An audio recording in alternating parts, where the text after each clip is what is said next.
Bukod sa pag-arte, maraming artista ang passionate din sa mga kinahihiligan nilang hobbies. Ano-ano kaya yan? Watch this! Photography ang bagong kinahihiligan ni Luis de los Reyes. At ang kanyang favorite subject, ang ganda ng kalikasan.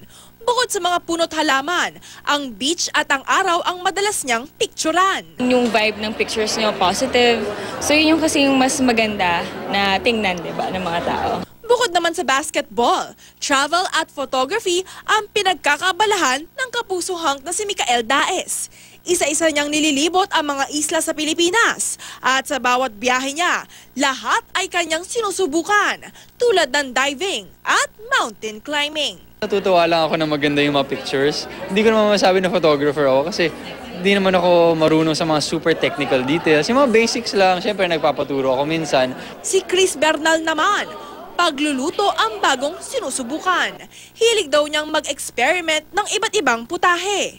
When you do it with joy and love, it's so different. Parang yung taste nagiging iba sa'yo, and especially if na-appreciate ng taong pinaglutuan mo. Ang Miss World 2013 at bagong marimar na si Megan Yang. Calligraphy ang hobby. Bata pa raw siya, hilig na nga niya ito at mukhang madali lang din niya itong nagagawa. Stress reliever din daw niya ito. Practice lang. Tapos ako, YouTube videos lang naman yung pinapanood ko para doon.